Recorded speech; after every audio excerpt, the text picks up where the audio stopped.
So good morning once again, everybody. You are welcome to today's class. As you can see on the screen, we are starting a new standard this morning, Ifrs 9, Financial Instruments, Measurements and Recognition. How we measure and recognize financial instruments in the financial statement. That is the focus of today's class. And I hope we have the best of time together. So, recognition of financial assets. Now, let me first give us a background to financial instruments. Companies raise money to run their businesses, and there are two avenues that they use to engage the public to bring in money into the organization. They sell shares and they issue what they call loan notes, bonds. Debentures is another word they use for loan notes. Now, when you buy shares in a company, you become a shareholder if you buy what we call ordinary shares. But there's another type of share called the preference shares. That preference shares is also entitles you to dividend, but you are not part of the owners of the company. The benefits of preference share is that if the company makes profit, you are the one that is paid first. They pay you before they pay the ordinary shareholders. But the ordinary shareholders are the ones who actually own the company, who can make decisions for the company. And then preference share sometimes is treated as a liability in the company because of that obligation of the company to pay the preference shareholders first. The third one is the loan note that companies issue. Loan note is a form of borrowing. The company is borrowing money from the general public. So when you buy loan note, when you subscribe to bond, it's like you gave a loan to the company as an individual. You are entitled to receiving interest on the loan you give. If you buy shares, you are entitled to dividends. If you give out your loan, if you subscribe to loan notes, you are entitled to receiving interest. Now, all of these investments are treated in the financial statements of companies who make them.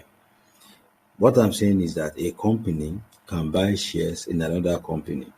That share is an investment. It will be treated in the statement of financial position. A company can also subscribe to the loan note of another company.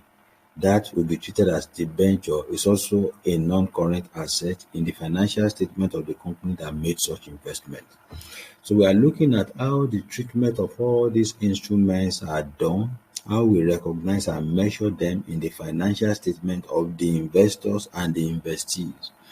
The investors will treat those instruments as assets in their financial statements, while the investees will treat the instruments as liabilities in their financial statement. So first, we are starting with recognition of financial assets this morning. If you buy shares in a company, and if you are a company and you buy shares in a company, that your investment in another company in form of shares is called a financial asset. Don't forget the definition of asset. There are things you have right and control over and that can be generating inflow of money for you. For instance, when you buy shares, you are paid dividend. That dividend is an inflow of cash to you. Or when you subscribe to the loan note of an organization, you get interest. That interest to you as a company making the investment is an inflow of cash to you. So it is called financial asset. IFRS 9 requires that an entity should recognize financial asset in a statement of financial position when and only when the entity becomes a party to the contractual provision of the instrument. What it means is that once you become a party to any of these instruments, whether it is loan note, whether it is investment in shares, what the IFRS, the standard says is that you should recognize a financial asset in your financial statement. Financial asset is usually recognized under the non-current asset in the balance sheet, statement of financial position. That's why it is usually recognized. But financial assets are classified into three. And those three have different form of treatment. The three classifications have different form of treatment. And so we'll be learning about those classifications this morning and the various treatments that we give each classification. So the first classification is financial asset measured at amortized cost. The second one is financial asset measured at fair value through other comprehensive income. And the third one is financial asset measured at fair value through profit or loss. These are the three methods for measuring and the three classifications of financial assets, and each of them has an approach and the conditions that must be satisfied before the classification is done. So we talk about transaction cost. You always incur cost if you want to buy shares. For instance, if you're a company, you want to buy shares, maybe you are buying the shares through an agency a broker. Don't forget a broker, a jobber, whoever is helping you to buy the shares, and you pay commission to them. And then maybe your lawyer files some documents for you, you pay. There's another thing, this kind of tax, the stamp duties that is paid for documents that you file when you buy that. All those things are transaction costs. We say these are incremental costs that are directly attributable to the acquisition or disposal of financial assets. That's what we call transaction costs. They are incremental costs and they are attributable or directly attributable to the issue or transfer of financial liability and equity instrument. Before we can say a cost is attributable, this is what it means. Attributable or incremental costs are those costs that would not have been incurred if the financial asset was not acquired or disposed, or if the financial liability and equity instruments were not issued or transferred. That's what we mean by transaction cost. So we have examples of transaction costs. Number one, levies paid to the regulatory agencies and security exchanges. That's a transaction cost. It's attributable to the transaction. Fees and commissions paid to agents. That's also a transaction cost. We have fees and commission paid to brokers. It's a transaction cost. And we have fees and commissions paid to advisors, people who advise you, financial accountants, whoever gives you advice on that kind of investment, the money you pay them. Fees and commission paid to dealers, and then transfer taxes and duties. All of these are transaction costs in the financial statement that is attributable to the financial instrument. Those transaction costs, what we are saying is that they are attributable and therefore must be treated in while we treat our financial instrument in the financial statement. Now, we now say note that the transaction costs do not include premiums, discount, or financing cost, interest, internal administrative costs, and holding costs. We're just trying to exclude some costs from transaction costs. We need to understand that. Next, we go to treatment of transaction costs on purchase of financial assets. How do we treat transaction costs when we have investment in financial asset? How should the transaction cost be treated? The treatment of transaction cost depends on how the financial asset has been classified. The classification, don't forget the three classifications I mentioned earlier, that it can be classified as financial asset measured at amortized cost, financial asset measured at fair value through other comprehensive income, financial asset measured at fair value through profit or loss. So depending on which category, which class a financial asset falls, that is what will determine how the transaction cost should be treated. So we're talking about the treatment. I said the transaction cost should be capitalized and added to the purchase price of the financial asset if the financial asset is classified at amortized cost or at fair value through other comprehensive income. Please take note of that. Transaction cost should be capitalized and added to the purchase price of the financial asset if the financial asset is classified at amortized cost or fair value through other comprehensive income. be capitalized. When I say transaction cost should be expensed, in the statement of profit or loss in the period when it was incurred if the financial asset is classified at fair value through profit or loss. You can see there are only two categories: the one that is classified at amortized cost and fair value through other comprehensive income. Transaction cost should be capitalized. But if the classification of the financial asset is done at fair value through profit or loss, transaction cost should be expensed in the period that it was incurred. So we go to measurement of financial assets at initial recognition. We are looking at, because it is important for us to understand what IFRS is and why we are treating it first in this class. All the calculations you will do in this course, whether it is FR we are writing, whether it is CR we are writing, all the calculations we will do will be informed by this IFRS, that is International Financial Reporting Standards. Now, all you will be learning when we begin to do group account or published account, all you will be learning will be how the posting should be, how the presentation should look like, what is going to be the design. But the figures you are going to be putting in those financial statements when you are done will be informed by this understanding of the various standards that we are teaching now. So when we talk about measurement under the standard, we are talking about if a transaction should be recognized in the financial statement, at what amount. For instance, we are talking about revenue. If we should put revenue in the statement of profit or loss, how much should be the revenue? When ICANN will come, ICANN will give you questions, they will give you additional information. The understanding of these standards, IFRS, is what will inform you on how you should treat those additional information and how you should use it to change the figures that must be in the financial statement. So we're talking about at initial recognition, that is the first time that the instrument will be recognized. We are dealing with financial asset first, don't forget. We are the first time that the instrument is going to be recognized. Don't forget, financial asset can either be shares that you bought, that a company bought in another company. It's an asset because it brings in cash flow and they are the owner of it, they have right and control over it. It can be a bond that a company subscribes to in another company. For instance, GT Bank Limited subscribes to the bond of Zenith Bank Limited. In the financial statement of GT Bank, that investment will be recorded as a financial asset.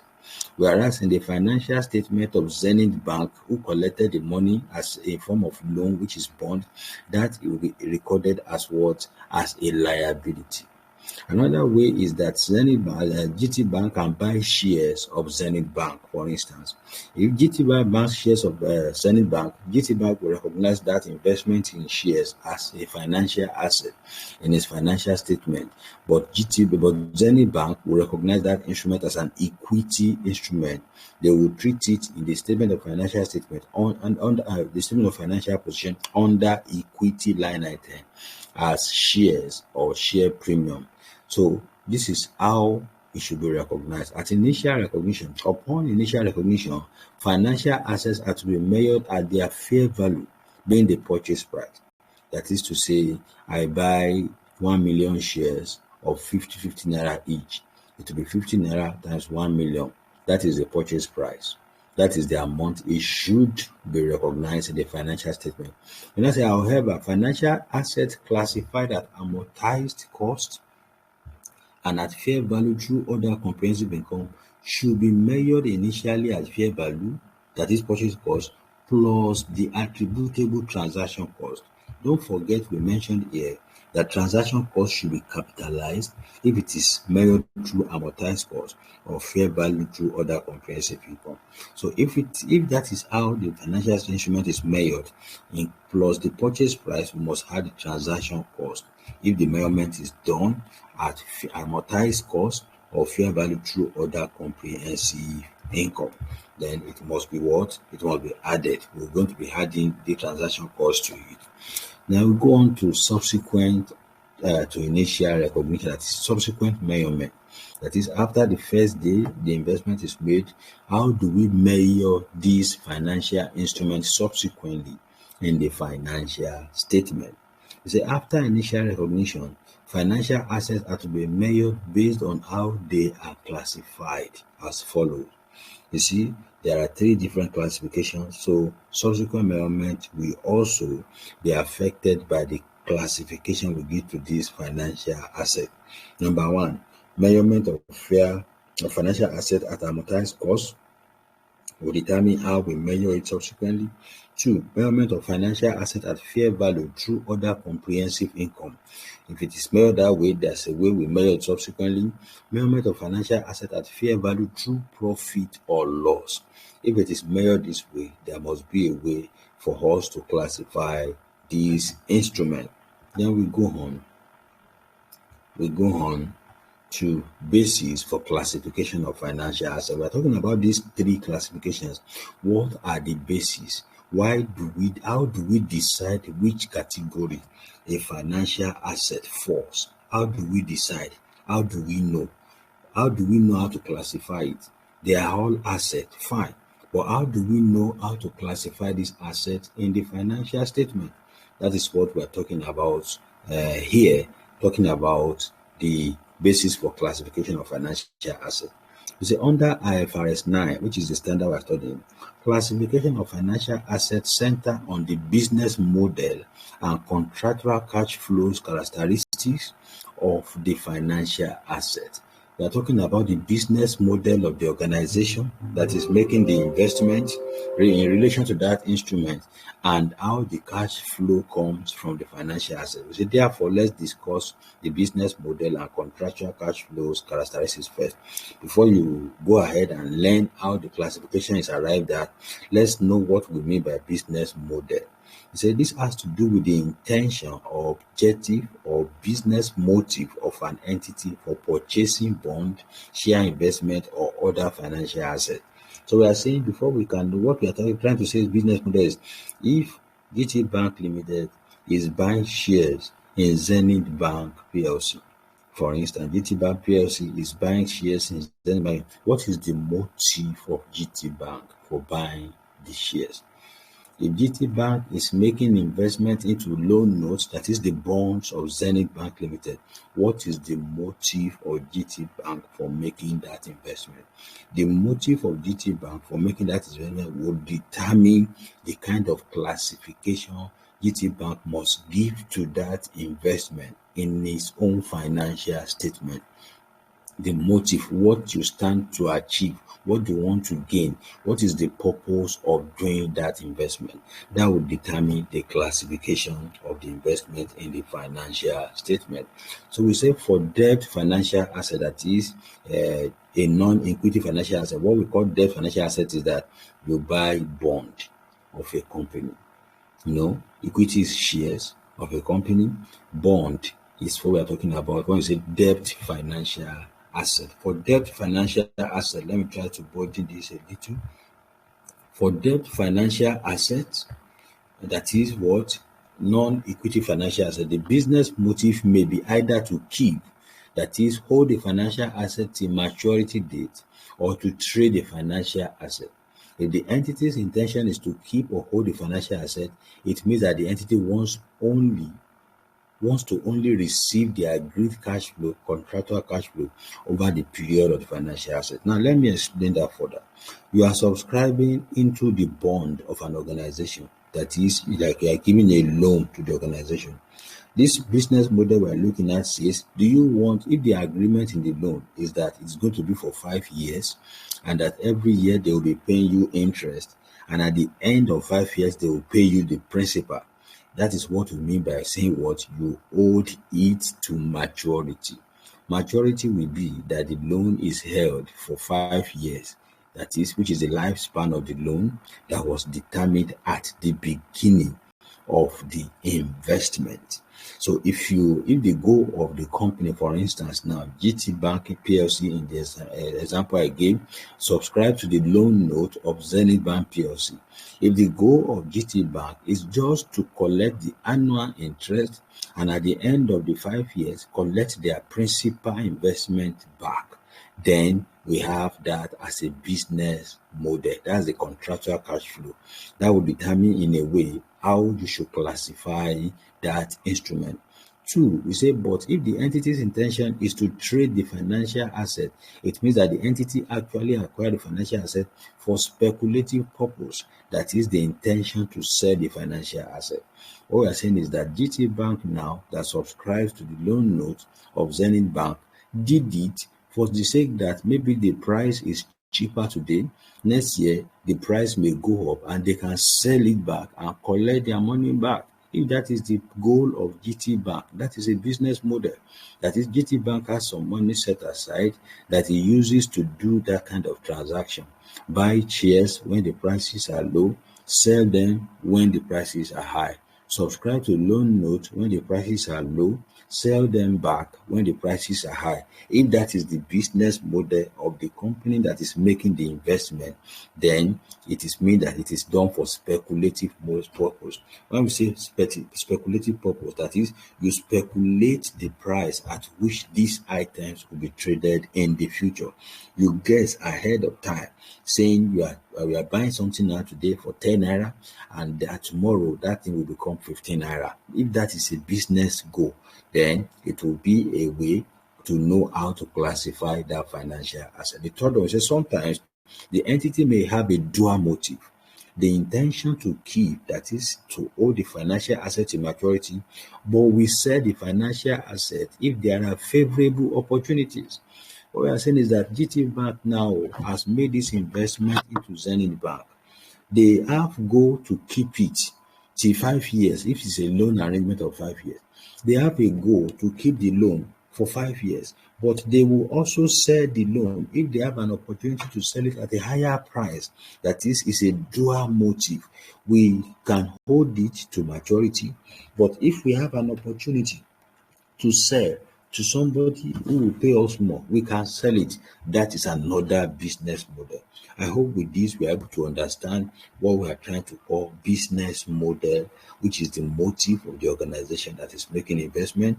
The first motive might be that we subscribe to this instrument and our goal is to hold it to maturity, collect our interest if it's a loan, especially for loan, every year, and at the end of the year collect our principal investment back.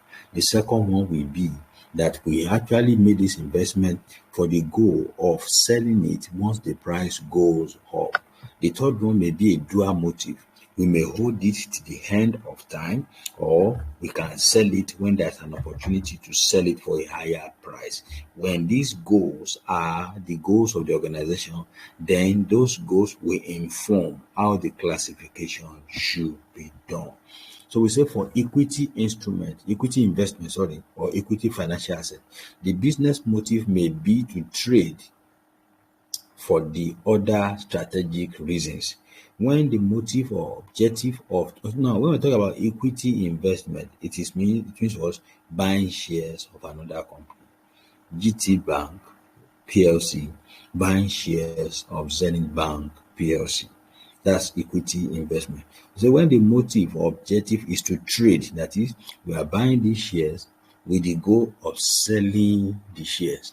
We buy the shares for 15 naira per share, and we are looking out for when the prices will go up in the market on the floor of stock exchange. All companies trade in this kind of things. They have money set aside that they use on the floor of stock exchange. In the morning, the prices of shares might be 15 naira. And by afternoon, something has happened in the stock exchange market and the prices have gone to 17 naira. Quickly, they will sell it.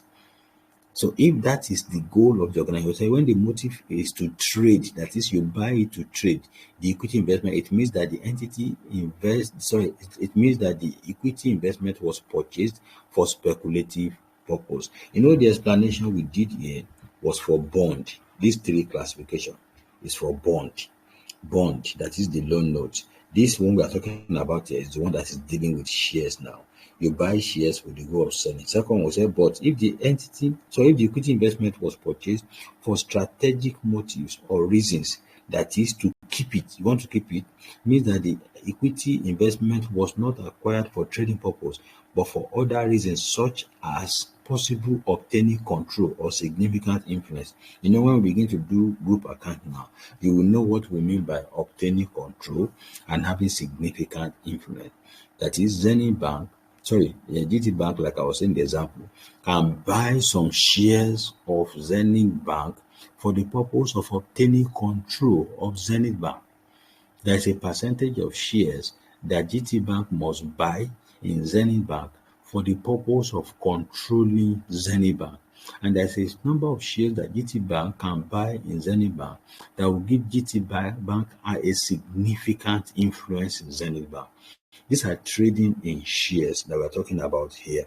So if that is done, when we say that the company bought the shares for strategic reasons, to either have significant control, to have that high control, or to have the significant influence on the on the company whose share was actually purchased, on the companies whose shares was actually purchased. Then we go on.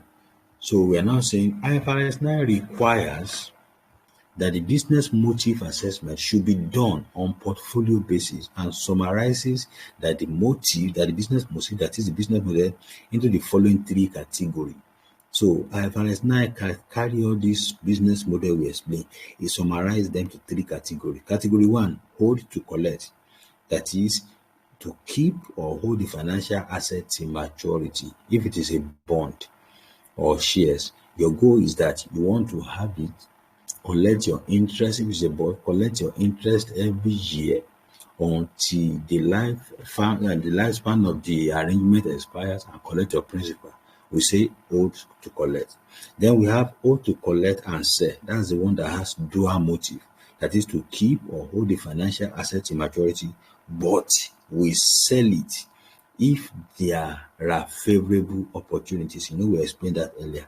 You want to hold it to maturity, but you can sell it if there is a favorable opportunity to sell. Then the third one, we call it hold to sell. The goal, this one simply means that the goal of the organization making this investment is to sell it. That's the only goal. We are just buying to sell. We buy in the morning, we sell in the afternoon. Those are the three. So the first classification is what? Hold to collect. The second classification is what? Hold to collect and sell. The third classification is what? Hold to sell. Those are the three classifications that IFRS 9 understands and classifies these transactions as. He said we should do it on portfolio basis. Portfolio basis means that for every investment portfolio, we must know the purpose, the goal that the organization wants to achieve before they made such investment. We must understand what they want to achieve. So we go on. We say contractual cash flow characteristic test and SPPI test. We need to understand what we mean by this test. Contractual cash flow characteristics test or SPPI test. This has to do with the component of the contractual cash flow to be collected or received from the date the financial asset was purchased till maturity. Basically, we want to know whether the contractual or agreed cash flow to be collected or received throughout the maturity period consists of principal and interest only. This is for bond. We want to know whether what we want to do is to collect just the principal and the interest, and that's why we're talking about contractual cash flow. When we say contractual cash flow or SPPI test, we're trying to say the cash that you collect from this company where you made the investment to, we need to test what kind of cash it is. Is it that you just want to be collecting your interest and then at the end of the day collect your principal? When we say SPPI test, this is what it means: solely payment of principal and interest. That's what we're trying to call. That's the meaning of SPPI: solely payment of principal and interest test. That's SPPI. And the CCC test is what? Contractual cash flow characteristics, how the money flows in.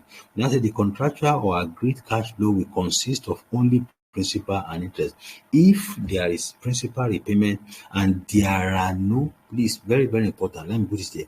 If there is principal repayment, and there are no other cash flow or benefit such as options for shares or share of profit. Now, let me explain this very, very importantly. As we progress in our studies, those of us at a skills level will be understanding what we mean by option for share, because there is what an instrument called convertible bond. You'll be learning it under this financial instrument too. Convertible bond is that initially the arrangement you have with the company is that, so no, at the beginning of the transaction for convertible bond, you say, okay, I'm subscribing to your loan note. I want to borrow you money.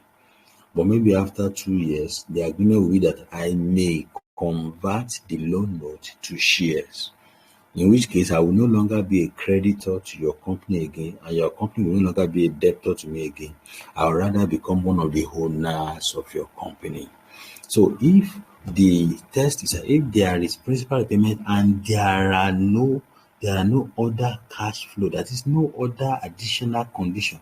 The only condition is what you collect yearly interest, and at the end of the year you collect the principal. That's the test we're talking about now. You say apart from normal interest, if any, there is also this is also referred to as this test I've just explained here. NB, the contractual cash flow characteristics or SPPI test or assignment should not be considered, that is not necessary for equity financial asset. So we are saying that this test we are talking about, that is this contractual cash flow test and the solely payment of principal and interest test, should not be done if the investment is in shares. So we only do it for what? Investment that is in bond. We do this test for investment that is in bond, not for investment that is in shares. Investment in shares has a different method of treatment, but investment in bond is what we test these things for. And debt financial also, so for financial asset and debt financial assets that are held or purchased for trading purpose only. So we are saying that if the test will not be necessary if it is for shares, one, or if it is for bond, which purpose alone is to sell or to sell. You see, if it is bond and the goal alone is to sell it, we don't have plan of collecting principal and interest from it. We just buy it in the morning. We can sell in the evening or sell the following day. Then this test we are calling CCC, that is this triple C test or SPPI test, is not necessary. Secondly, if the investment is in the purchase of shares of the company, this test will not be necessary. That's exactly what we are explaining under this circumstance. We now go to classification guidelines. These guidelines is to show us how we should classify this instrument. How we should classify this instrument. The guideline here should show us is to show us how we should classify this instrument. How we should classify this instrument. Now, what are these things we have in this place? I'm trying to broaden this topical issue so that you understand exactly what we are doing. We say financial asset hold to collect. Don't forget we said earlier that there are three ways to categorize this financial asset: hold to collect, and sell, which is a dual motive, and hold to sell. So we're now saying if the financial asset is held to collect, then we said if the CCT or SPPA test is passed, classify the financial asset at amortized cost. That is, you are able to do tests and you see that the only thing inherent in the transaction is the payment of interest and sole payment of principal. Classify the financial asset at amortized cost. Two, if the CCP or SPI is not passed, classify the financial asset at fair value through profit or loss. That is, it is not passed if there are additional money apart from interest and principal. We will say the CCC and the SPPI test has failed. If there are additional cash flow or arrangement apart from collecting interest and principal, then we'll say the CCC and the SPPI that is the contractual cash flow characteristics and the solely payment of principal and interest. If it is not passed, then classify the financial asset at fair value through profit or loss. Now, financial asset held to sell, held to collect and sell, which is dual mode. That is, we subscribe to this loan note, we can decide to sell it if the prices go up, but we may also leave it to collect interest and principal. If that is it, if it's dual motive, we say if the CCTI test is passed, classify the financial asset at fair value through other comprehensive income. At fair value through other comprehensive income. That's how you should classify it once this test is passed. That is, the test is passed when it is what? The sole payment of interest and principal. We say the test is passed. If there are no other condition in it to alter it, we say the test is passed. We should classify the financial asset as what? At fair value through other comprehensive income. That is, if the motive is what? To hold, to collect, and sell. Then if it is not passed, if this test is not passed, if it is not passed, we should classify it at fair value through profit or loss. Now, this classification, we are trying to lay foundation for you. When we classify a financial asset at amortized cost, there is a way to treat it. We will learn it also in the standard. When we classify it at fair value through profit or loss, there is a way to treat it. We will be learning it here also. When we classify at fair value through other comprehensive income, there is a way to treat it. We will learn it in this standard also. But we are first laying the foundation of this classification, why we classify the way we classify it, and what kind of treatment we must give to each classification when we do the classification. So we talk about financial asset held to sell or any other strategy. We say classify the financial asset at fair value through profit or loss. That is, you deliberately bought it with the goal of selling it, or any other strategy means, or you bought it with the sole interest of converting it to what? To converting a loan note to shares in the future, or you bought it with the goal of obtaining a significant influence, or you bought the shares with the goal of having control of the entity who sold the shares to you. Classify it as at fair value through profit or loss. This is how the classifications are done. So what we shall be learning subsequently will be, when we classify financial instrument at amortized cost, how do we treat it? When we classify at fair value through profit or loss, how do we treat it? When we classify at fair value through OCI, how do we treat it? But before we get to that, we will take some examples to see how these various tests are done and how we should do this classification in case we encounter it in examinations. We will take some examples to see how the various tests are done and how the classification should be done. So let's have the first example. This is talking about Oxygen PLC, a company. We say Oxygen PLC purchased a bond with a nominal value of 500,000. The coupon rate is 5%. Now, let me explain what we mean by coupon rate, because in some of the physical classes I've had, I have seen people are amazed when they hear something like coupon rate. They say, what is coupon rate? So you give out a loan to a company. That is, the company issued a loan note and you give out a loan. They will have an agreement with you on the interest they want to be paying on the loan. So let's say you give out 1 million naira. Maybe you are company A. You want to subscribe to the loan note of company B.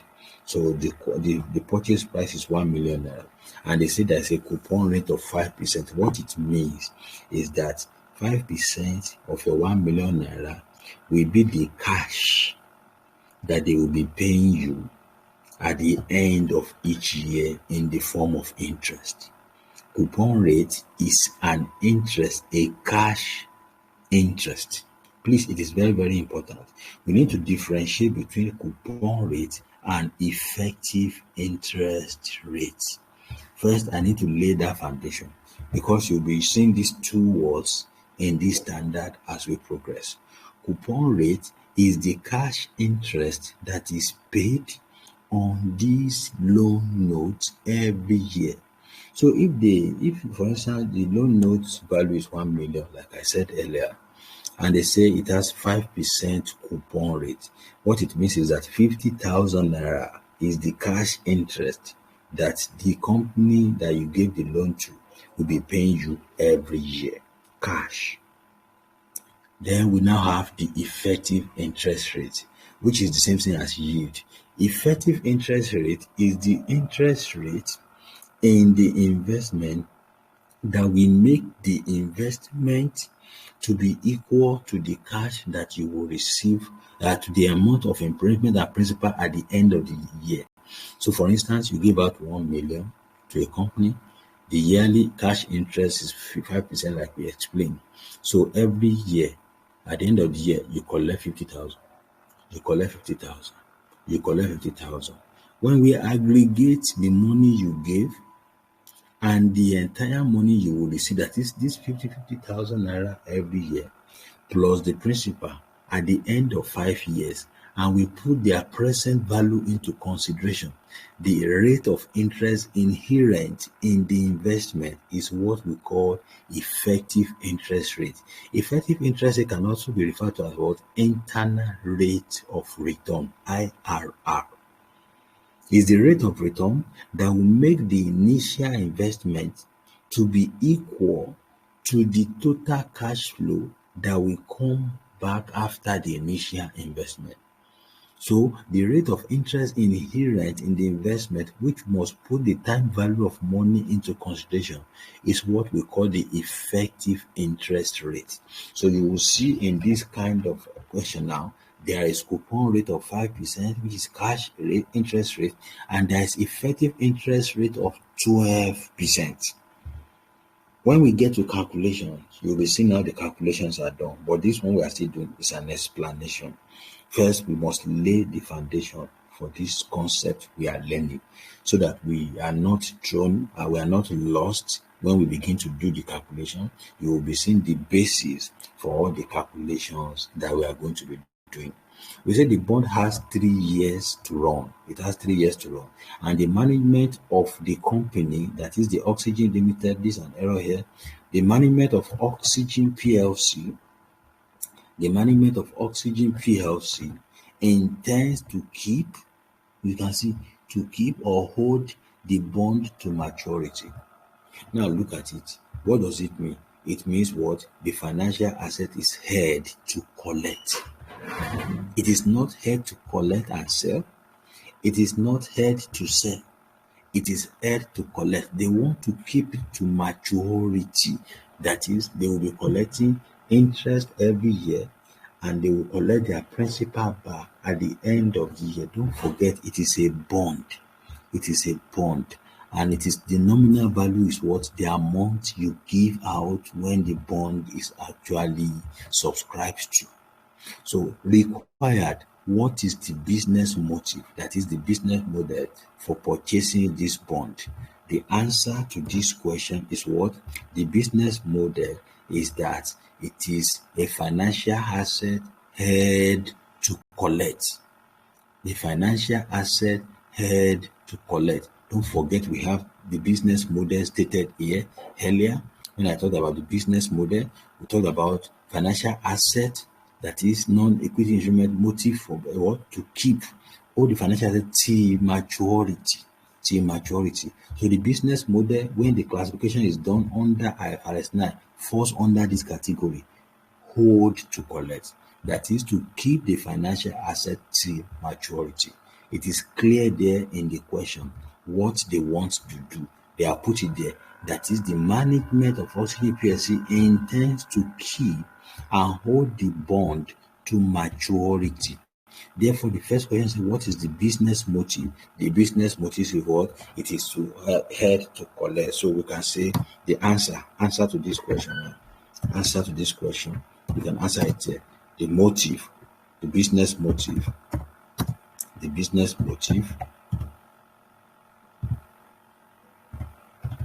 motive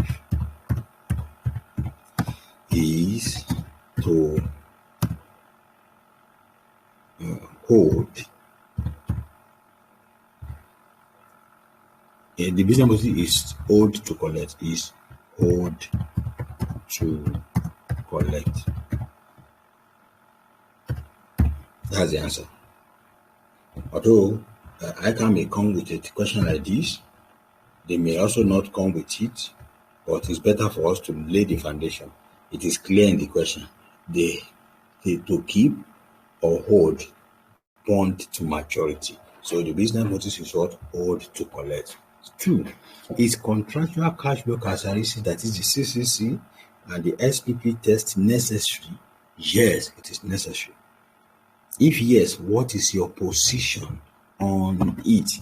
It is necessary because this is what hold to collect, and there is no other information in this place as to any other benefit the company Oxygen PLC will derive other than to collect their interest, and maybe at the end of the 3 years to collect the principal back. So this test is necessary. If yes, what is your position? You first say yes. Yes, the test is necessary. Once we do that yes, the test is necessary, our position will be what? The position definitely here is that what?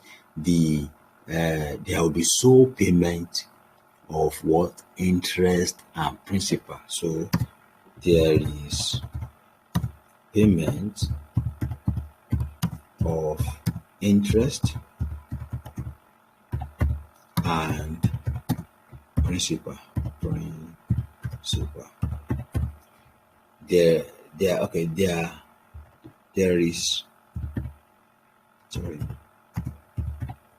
There is only, let me extend this so that I can accommodate it. There is only payment of interest and principal. So that is our position. Yes, the test is necessary. There is only payment of interest and principal. Now say, how should the financial asset be classified? How should the financial asset be classified? We go back here. This is what financial asset held to collect. The test is passed because what? It is only payment of interest and principal. Therefore, it should be classified at amortized cost. The financial asset should be classified at amortized cost. So the answer to that question is what? How should it be classified? It should be classified at amortized cost. That's the answer to that question. It should be classified at amortized cost. Finally, how should the financial asset be measured? It should be measured using the amortization table. We will be learning that shortly. It should. Okay, how should it be measured at first? That's talking about initial measurement. Any transaction also, the measurement, the answer will be what? The measurement, the initial measurement, the initial measurement, the initial measurement is the fair value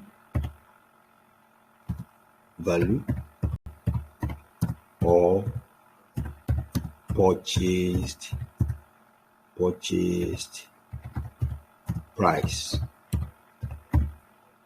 because in this question there is no transaction cost. You can see, don't forget we learn transaction cost first. Let me take you back there. How do you treat transaction cost? Transaction cost should be capitalized if it is made at amortized cost or fair value through other comprehensive income.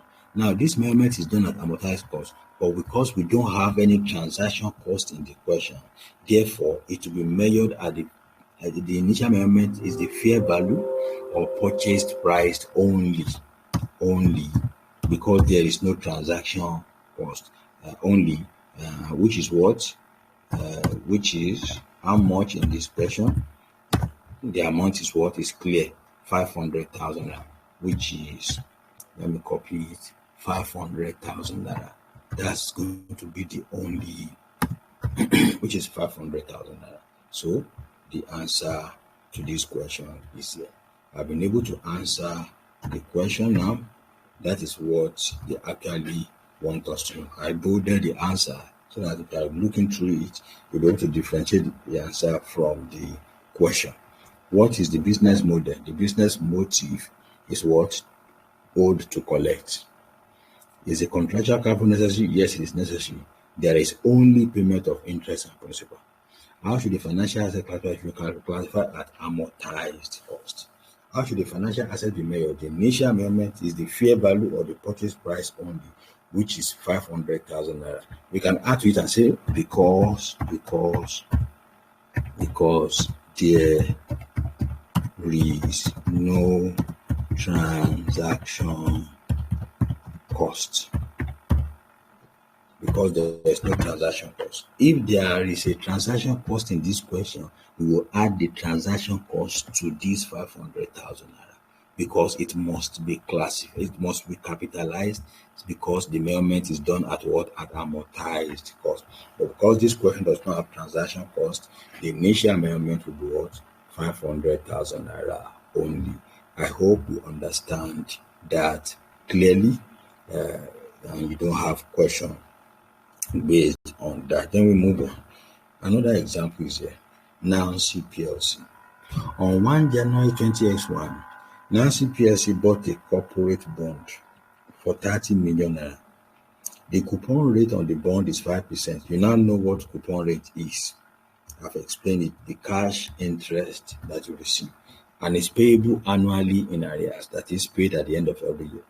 The bond will be redeemed on 31 December 20X3 for this amount.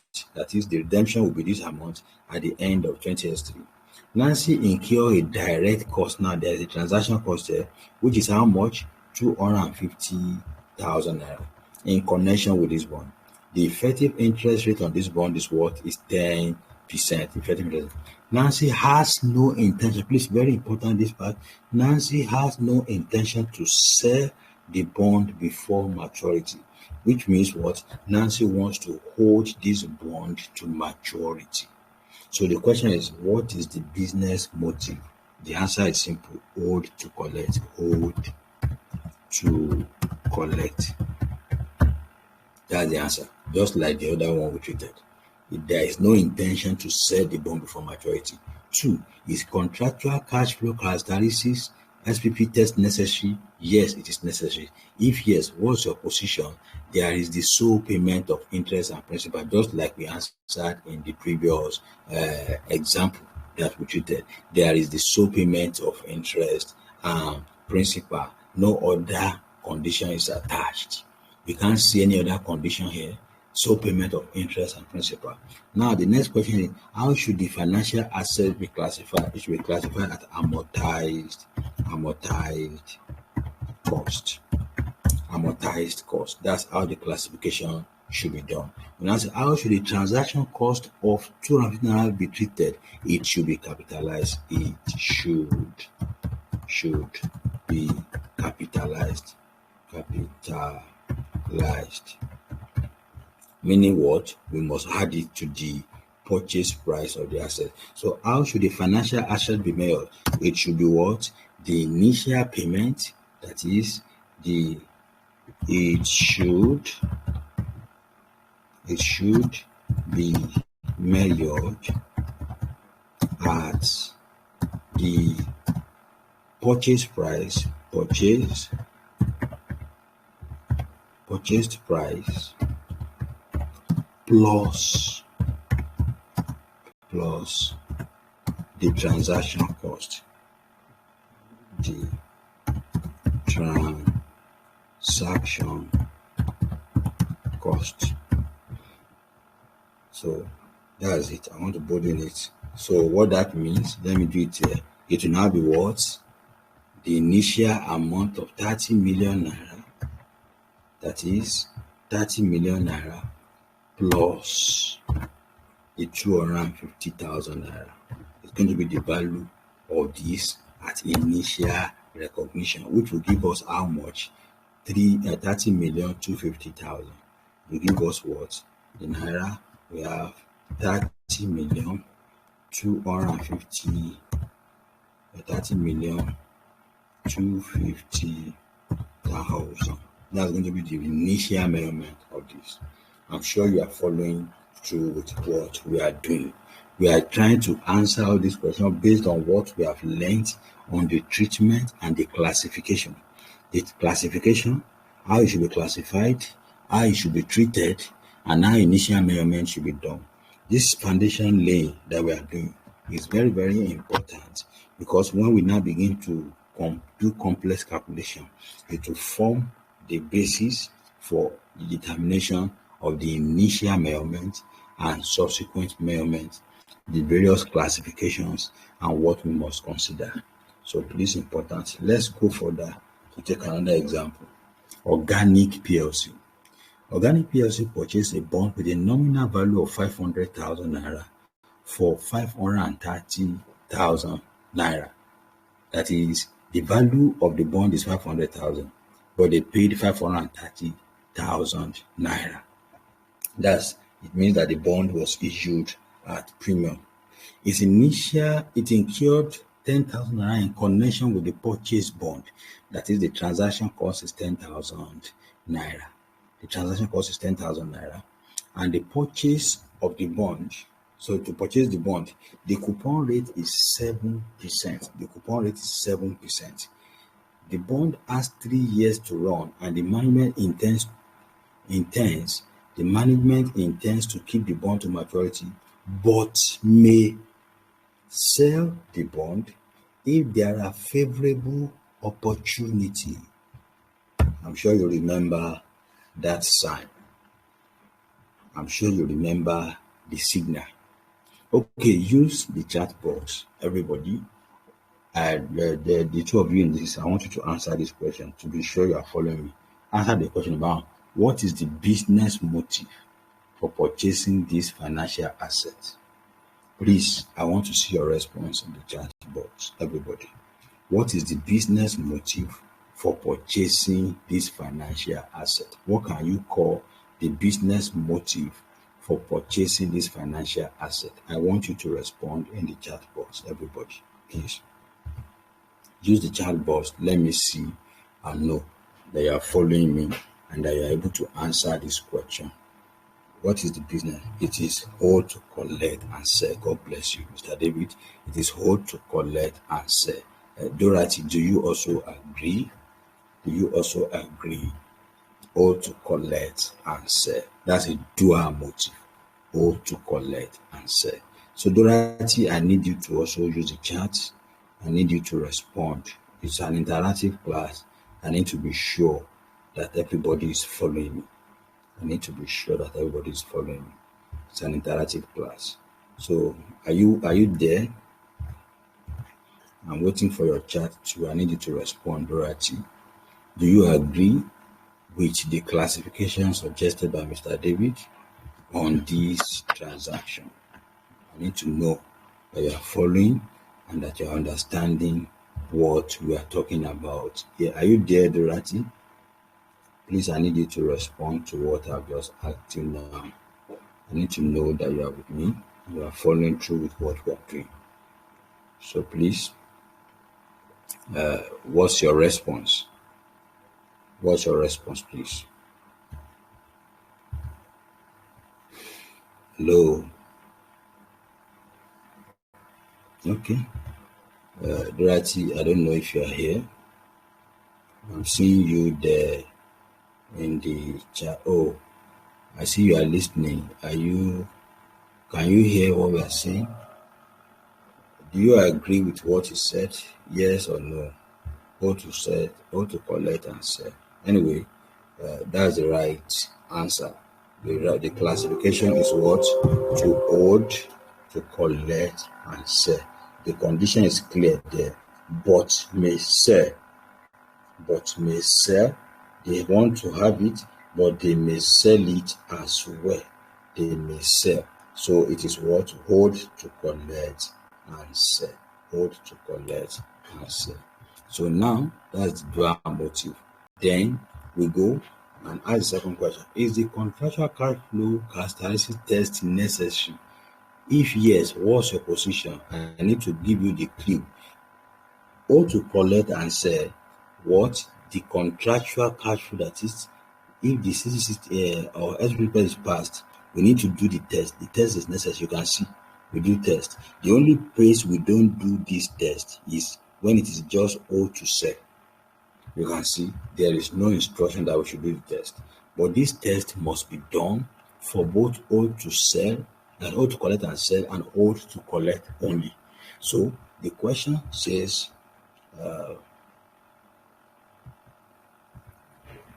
again, is a contract cash flow characteristics test necessary? Yes. If yes, what's your position? The position here is simple. There is no other condition here that is attached to this bond. What are these conditions we are talking about? The conditions that the bond may be converted to shares in the future. The conditions that if it is shares, if it is not bond, the conditions that the share is to have ownership, control, or significant influence. Those are the conditions we are talking. So if the answer is if yes, what's your position? The position is the only thing that is clear to us is the sole payment of interest and principal. Forget the fact that the bond is bought at a premium. It's like something that has a worth of 1 million that is sold to you for 1.5 million because of the premium, the value added. So that is not going to be an implication. It's not going to be an implication that it is not a condition that says there is other cash flow attached to it. There is no other cash flow attached to this transaction other than what? The payment of interest and the principal at the end of the year. But they may sell it as well. So the answer is yes. Next, how should the financial assets be classified? Can Mr. David answer this, please? How should we classify this? Since it is hold to collect and sell, how should we classify this? There are three classifications. I hope you remember. Let me take you there.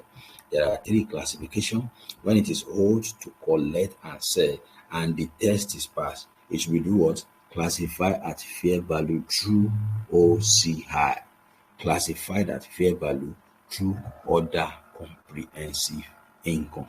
The test is passed. There is no other interest that the company has. They are not going to convert. It's a bond. It's clear in the question that's what? It is a bond.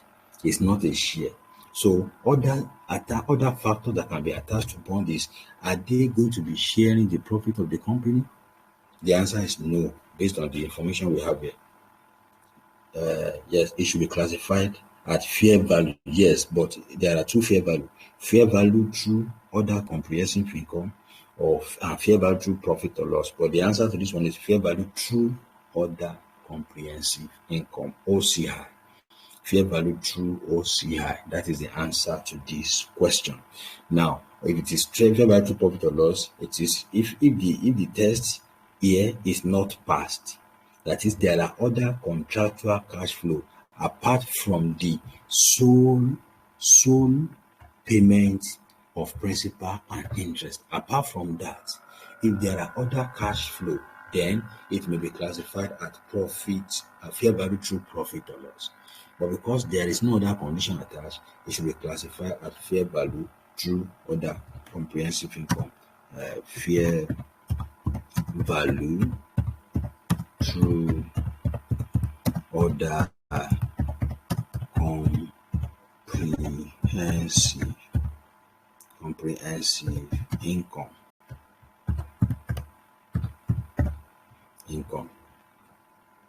We usually call it OCI. That is OCI. The meaning is other comprehensive income. Other comprehensive income. That's the full meaning of OCI. So at fair value through other comprehensive income. Now, This question says, how should the transaction cost of 10,000 naira be treated? It should be capitalized. Let me quickly remind us where we treated it on transaction cost. Transaction cost. If it is measured at amortized cost or fair value through other comprehensive income, the transaction cost should be capitalized. The only time we expense the transaction cost in the statement of profit or loss is when it is classified as fair value through profit or loss. Therefore, in these questions, when they ask how should the transaction cost of 10,000 naira be treated, the answer is what? It should be capitalized. It should be capitalized. It should be capitalized. That's how the transaction cost should be treated. Meaning what? We'll be adding it to the cost of purchase of this item. The cost of purchase of this item. Therefore, how should the financial asset be measured? Mr. David, I need you to respond. Dorothy, I know you are also here. I need you to participate in this conversation we're having. How should this financial asset be measured? How should it be measured? I need you to respond, please. I need you to respond. How should the financial asset be measured? Is cost model? No, that's not the measured. We are talking about how much initial measurement. How much should be the initial measurement of this transaction? How much should be the initial measurement? How much should be the initial measurement of this transaction? Because we have the purchase price and we have the transaction. We have the transaction cost. We have the purchase price. We have the transaction cost. So how should this thing be measured? How should the transaction cost be? What is going to be the initial measurement of this transaction? That's what we're trying to ask. What's going to be the initial measurement of this transaction? Initial measurement. How much is the initial measurement of this transaction?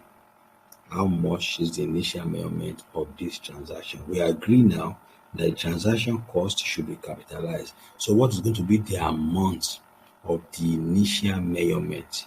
What's going to be the amount of the initial measurement of this transaction? When we are recognizing the transaction in the financial statement for the first time, at what amount should we recognize it? Please, I need you to look at the figures in the financial statement and let me know exactly what you think is the right answer. What do you think is the right answer? How much should be the amount for initial measurement? Yes, the purchase price plus the transaction cost. 530, which is the purchase price of this, and then the transaction cost. Is Dorothy also there with us? Dorothy, are you there with us? Please, are you there with us? I need okay, I have seen your chat anyway. Probably you didn't get that part very well on how the transaction cost should be measured, and then Mr. David has been able to provide answer to that. So we go forward in this conversation. Just a minute, I'm trying to get an information out somewhere here.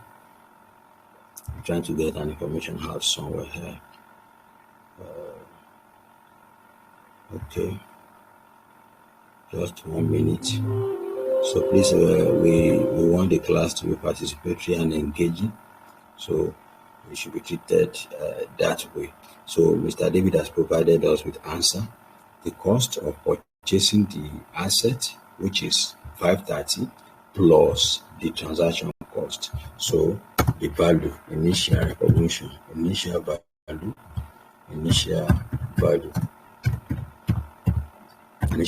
is what? 530,000 plus 10,000. So equals what? 540,000. That is it. The value upon initial recognition. The value upon initial recognition. So we go on. Another company is Theory PLC. On 1 January 2021, Theory PLC purchased movement bonds with nominal value of 300 million at par. That's the amount he bought. He didn't pay more, he didn't pay less. That is the amount he bought. The amount he bought it at par. Okay, 1 minute. I'm trying to check if there's any information in the chat. He bought it at par for that amount. The coupon is payable annually in arrears 4 times. At 4 times. At 4 times, look, in arrears at 4 times consumer price index. That is, the coupon is paid at 4 times consumer price index. Look at it. Look at it. Now, this part is very, very important. The cash flow involved now is altered in this circumstance. There are conditions attached to the payment of interest. The condition is flexible. That's what we call the consumer price index, which is not known as at the date of this agreement.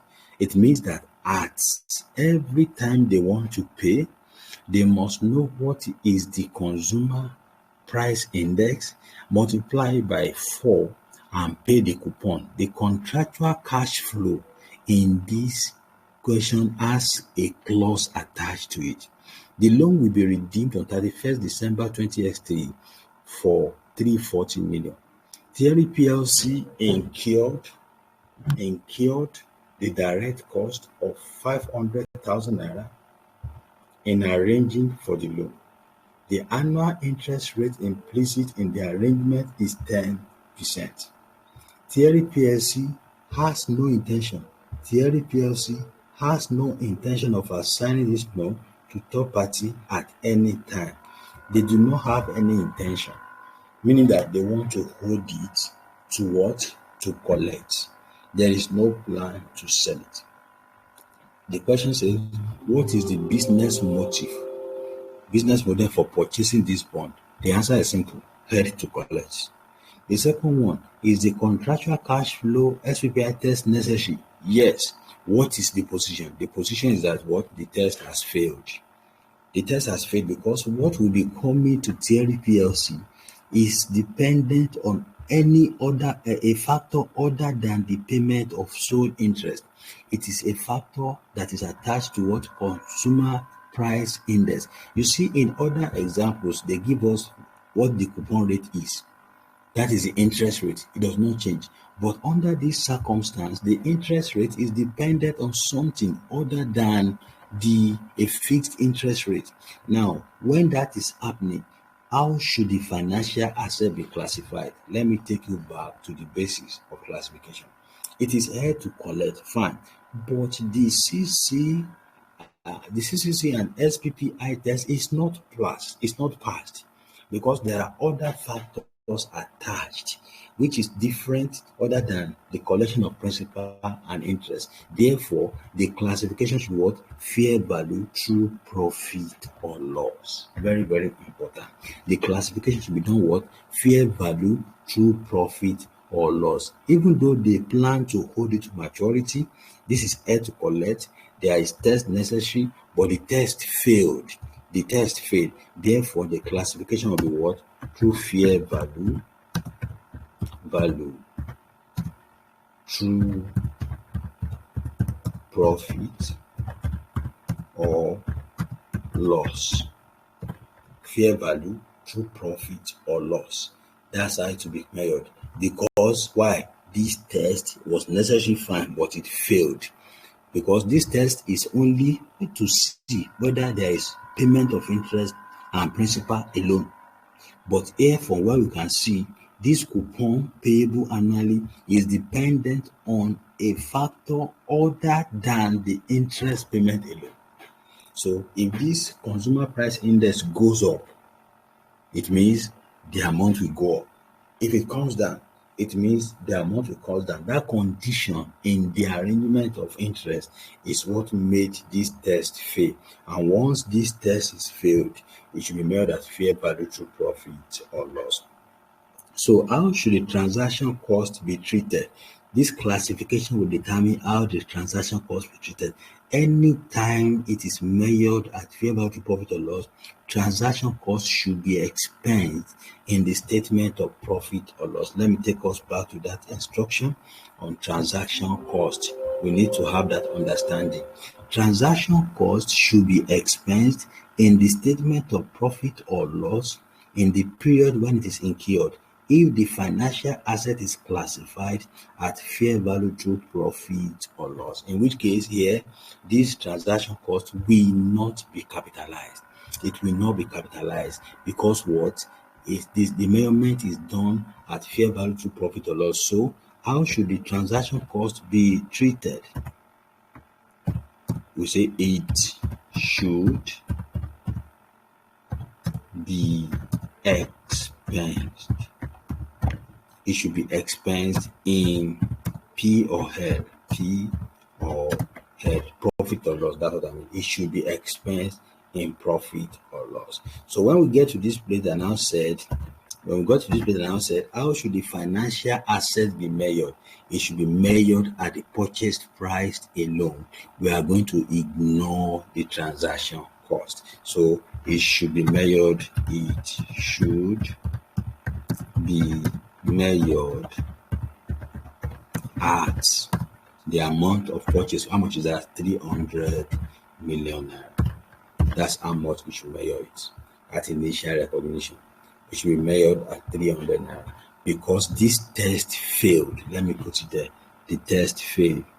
The test failed. The test failed. The test failed because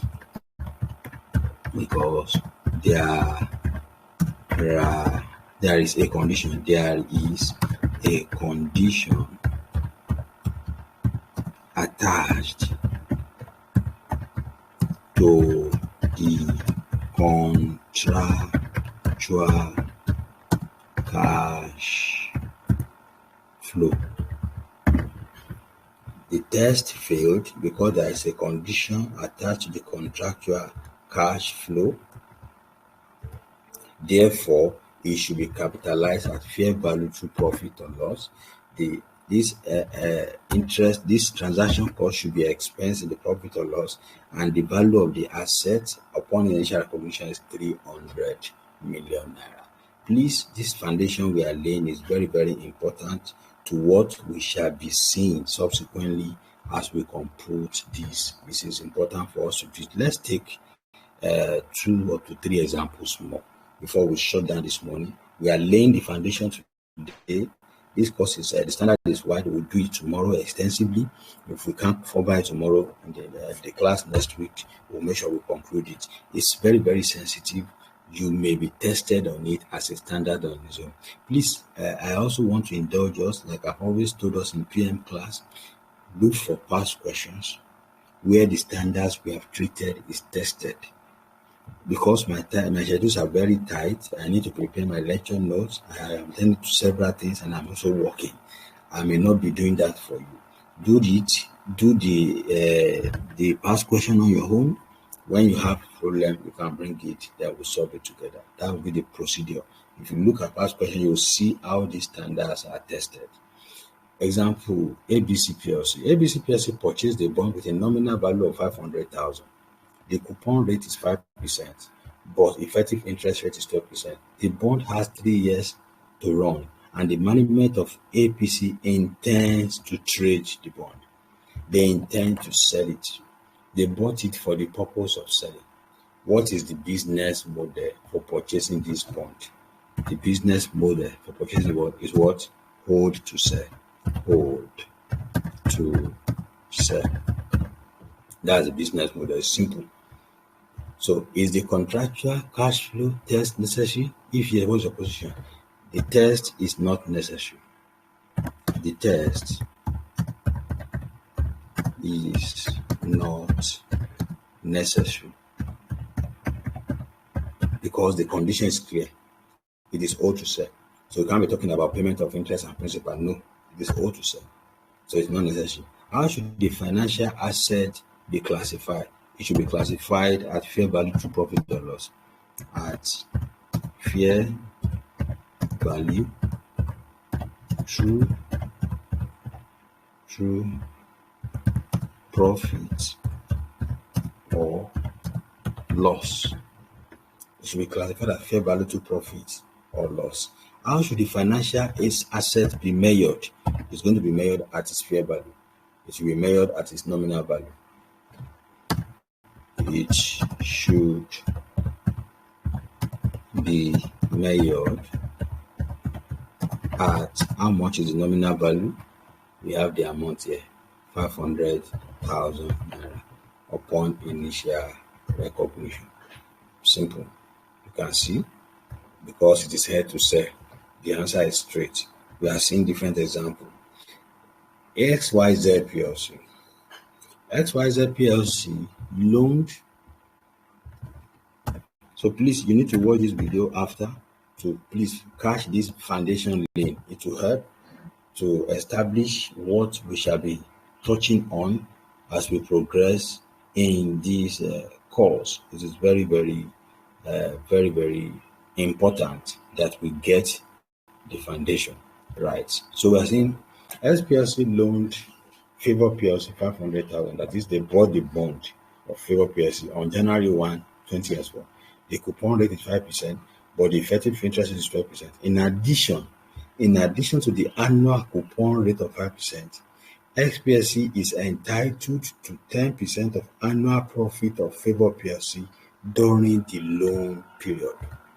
That part is very important. The bond has 3 years to run, and the management of XYZ PLC intends to keep the bond till maturity. XYZ PLC incur a direct cost of 5,000 naira in arranging for this loan. What is the business motive for purchasing this financial asset? The business motive is hold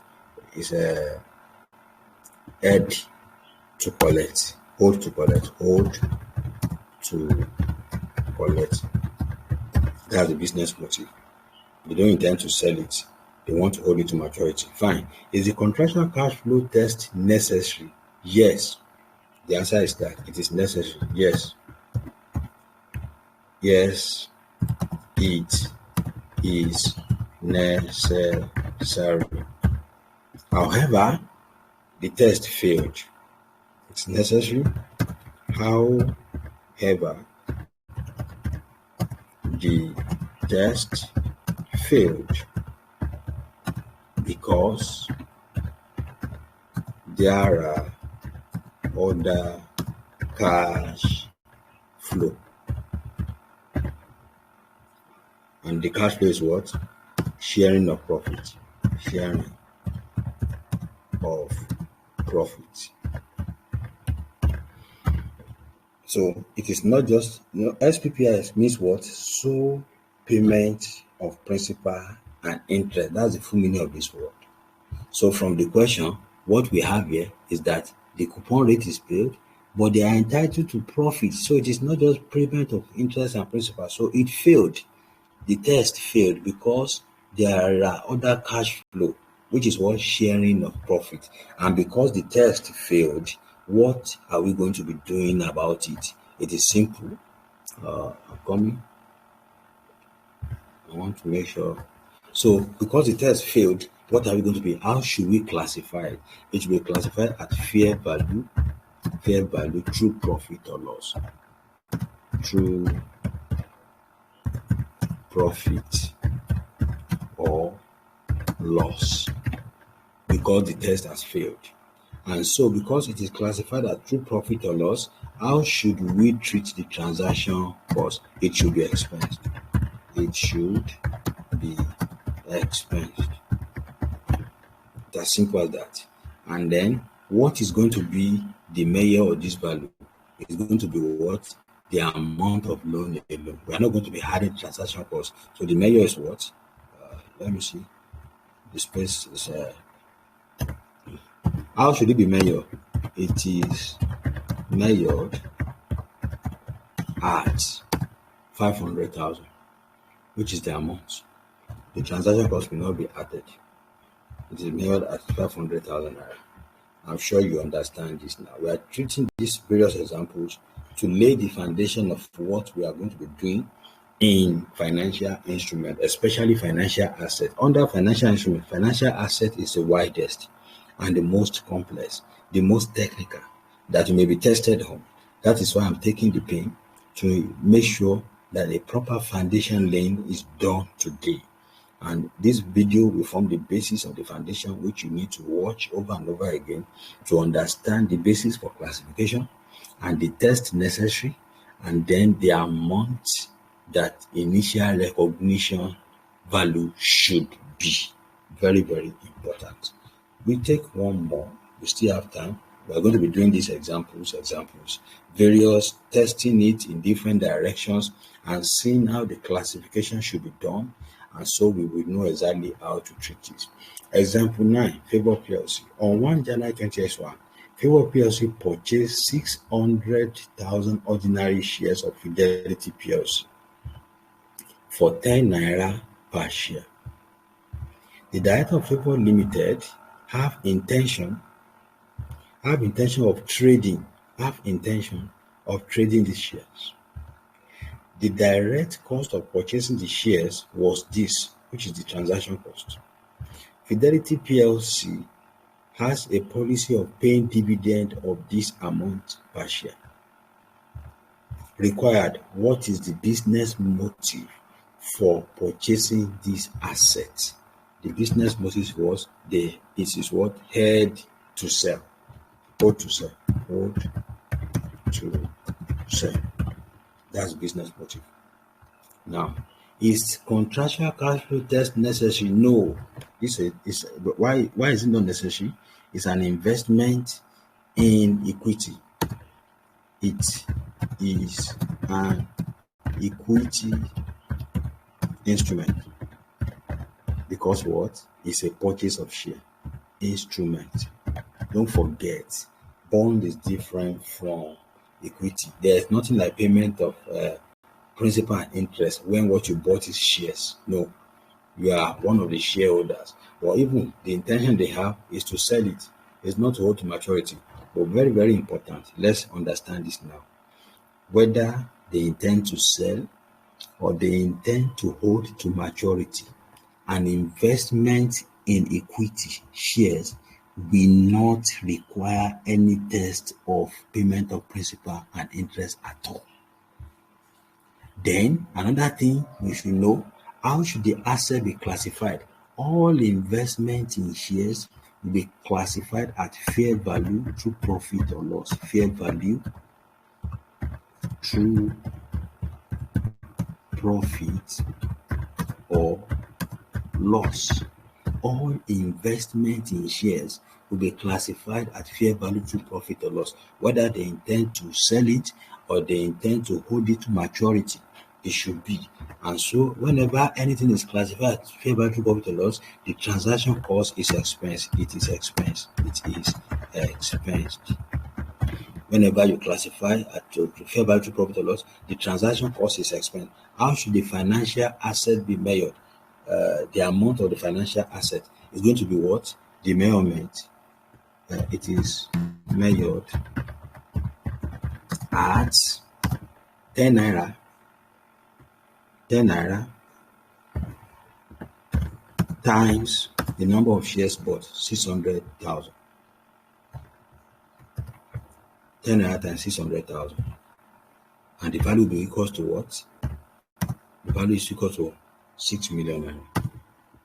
That's the initial recognition value. 6 million naira. That's how it should be measured. So how should the dividend of this amount, the dividend of 0.5 per share be treated? It should be treated as investment income. It should be treated as investment income. Investment income in statement of profit or loss, and the amount to be what? This amount 0.5 naira, that's 50 kobo. 0.5 naira 50 kobo times the number of shares, 600,000, times 600,000, the number of shares, 600,000, and that will give us how much? That's about 300,000 naira cash investment income. 300,000 naira. This will be treated as investment income in the statement of profit or loss. I'm sure we have seen the various examples, the various foundation laying that we are doing, which will enhance your understanding of financial instruments, especially financial assets, classification, the business model first, the position of the CCC and SPPI test, the classification, the treatment of transaction cost, the value at initial recognition, and now that it is what investment income, the dividend of this amount that is paid every year should be treated in the profit or loss of the company that purchased this share, which is Favor PLC. It should be treated in their income statement as what? Investment income. And what is the value here? 300,000 naira. 300,000 naira. Let me take one more. Let me take one or two more. This is what we shall be doing. Okay, let me just take this one more and explain it. Tomorrow we will begin the computation of initial measurement, subsequent measurement, how the calculation should be done. After we have decided on classification, we have decided on treatment of transaction cost, we know the initial measurement, what should the subsequent measurement be, and the necessary journals that must be passed to financial statements. Grace PLC. On 1st January 2021, Grace PLC purchased 300,000 naira ordinary shares of Zenith Bank PLC for 10 naira per shares. Now, this is issue of shares. Can we see? Now, it does not matter whether it is hold to collect or hold to sell. So far you see it is shares, it should be measured at fair value to profit or loss.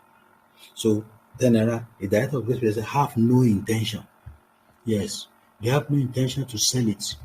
You know, the previous one, they plan to sell it. This one, they don't plan to sell it.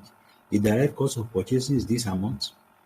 The Zenith Bank has a policy of paying dividend of this at the end of the year. The answer to this and the other one is the same. They don't plan to sell, that's fine. But for as long as it is ordinary shares, what is the business motive? Yes, the only difference is that the business motive was hold to collect. Hold to collect. That's the difference. The other one is what? Hold to sell. Abi? That's the only difference. Every other thing, this is not necessary. Why? It is payment, is not the test is not necessary. Not necessary. Necessary because it's a share. We can't be talking about principal, payment, and interest on that shares. Not necessary. Then how should the class this should be classified? At fair value to profit or loss. At fair value to profit or loss. That's how the classification should be done, at fair value to profit or loss. Then how should the transaction cost of this 20,000 naira be treated? It should be expensed. Whenever you measure through fair value to profit or loss, it should be expensed. It should be expensed. It should be expensed. That is, you treat it as an expenses in the statement of profit or loss account. It should be expensed. How should the financial asset be measured? The measurement is simple. Multiply the share, number of share, times the price of the share. That is 10 naira times 300,000 naira, 300,000 shares. And that will give us how much? 3 million naira. 3 million naira. 3 million naira. That's going to be the value of the shares that will be recognized in the financial statement. 3 million naira. And they are asking about the treatment of this per share dividend. It is investment income. It is investment income. It is investment income. It is investment income in P or L. In P or L. P or L. And what is the amount? We can know. Just multiply this. That is, it equals to what? This amount per share times the number of share, 300,000. And that will be how much? That's a 0.2 times 300,000. Let me quickly use my calculator since I'm not using a Z. 0.2 times 300,000. That's 60,000 naira. 60,000 naira. 60,000 naira. It should be treated as investment income in the statement of profit or loss. I want to believe we understand this foundation laying that we did this morning. So, okay, for the 9 minutes remaining, we're talking about measurement of financial asset upon initial recognition. Now that we have had, we can see even all this example we treated can tell us how the initial recognition should be measured. But let's quickly look at this one. He said, at initial recognition, financial asset has been measured as the fair value being the purchase price. However, financial asset classified as amortized cost or fair value through other comprehensive income, it should be measured initially at fair value plus attributable cost. You know, we have seen that. If it is fair value through profit or loss and amortized cost, you will add the transaction cost to it. On January 1, 20S8, Baka PLC purchased bond of this amount, nominal value. Discount is what? 5%. They got a discount of 5% on the bond. Incurred 15,000 naira as direct cost of the bond. The nominal interest rate is 12% and is receivable annually in arrears, while the effective interest rate is 15%. The bond will be redeemed at premium of 8,000 naira. MB, they said we should. They said the requirement is to so the requirement to recognize loss allowance. We'll be learning about loss allowance on debt held at amortized cost should be ignored at this point. We'll learn about that. Require determine the value of the bond in the. Let me just quickly take this one to Excel and do the table so that it will not be as if we didn't do Excel this morning. I'll take this one to Excel and then I'll do the table. You'll be able to see how the calculation is to be done. How the calculation should be done. I'm trying to prepare the Excel sheet. I know you are not seeing it, but I'll show you the Excel sheet now. So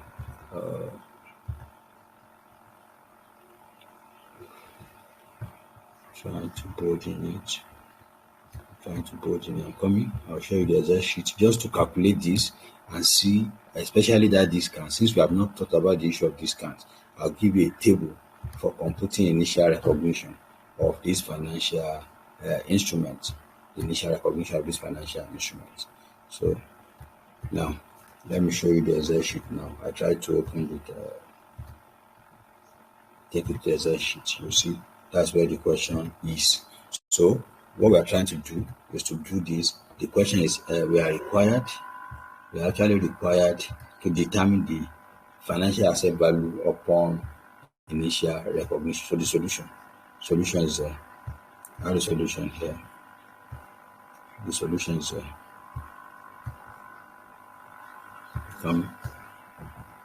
solution. So let's just do this and shut down this money. So the value upon initial recognition, the formula will be what? The purchase price. In this question, they gave us the purchase price to be, they purchased it at what? 200,000 naira. So purchase price.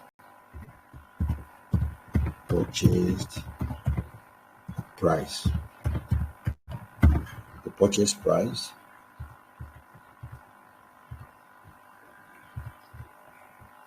is how much? 200,000. That's the purchase price.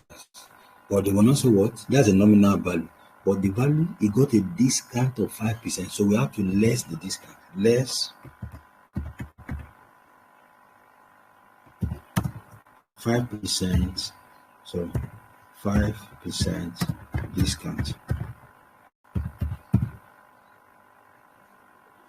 So what's the 5% discount of this? That is this amount times 5% times 5%. There has to be negative there because we are going to less it. So that's the discount. We must reduce the discount from it. This part is important because those examples we were treating, we are not talking about discount as well. Then after that, because this is a bond, look at the question. Purchase this bond normally a nominal price with discount, incur 15,000 in relation to the purchase. The nominal interest is this, received annually and in arrears. While the effective the bond will be redeemed or realized at premium. They did not tell us that they want to sell it. So definitely it is not hold to sell because there's no information. It is not hold to sell. So it will be what? Hold to collect. There's no information about whether they want to sell it or whether it's a dual motive. Therefore, they will capitalize the transaction cost.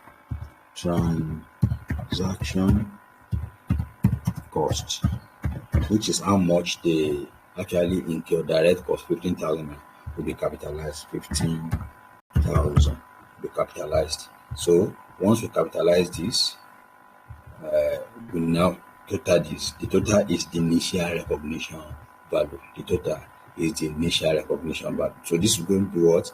The initial recognition value of this financial instrument. And this initial recognition is going to be the value. How much? 205,000. So that's the point we are trying to establish there. How to do initial recognition and the subsequent measurement. We will learn about subsequent measurement data or initial recognition. This is going to be the amounts upon initial recognition. So I believe with that example that we have treated this morning, we have been able to gain some things. It is normal if you don't understand very well what we have done yet. The only thing I will say is make sure you watch the video. Watch the video later today. This part we treated today is very, very important and integral to your understanding of financial instruments, especially financial. As a financial liability is not complex, it's a loan. We will treat it as a loan. A financial asset, which is an asset, must be treated differently. And this foundation we laid today is to help enhance your understanding on how the treatments should be done. So please take note of everything we have discussed. Watch the video. Try as much as you can to revise. Also look for past questions on all these things and treat them. It will go a long way in helping you prepare for your examination. I hope you enjoyed today's class. If you have any question, quickly ask it in 2 minutes before we shut down now. If you have anything to ask, quickly say it in 2 minutes. We just have 2 minutes. At 7, we are shutting down. This is 6:58. Anybody has anything to say?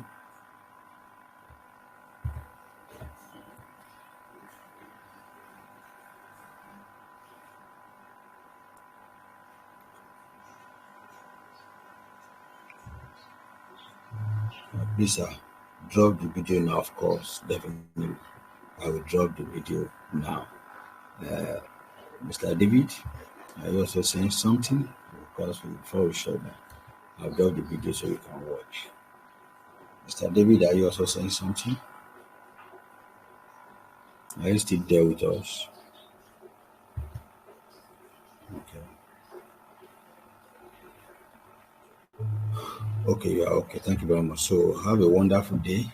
Go out today and vote for your candidate too. Let's make Nigeria better. Same time tomorrow, we will see you. You enjoy the class. Thank you very much. God bless you. So please, you can also tell people about us. People who want to write our candidates and tell them about the class. If we increase the number, that's where we will start having our profits too.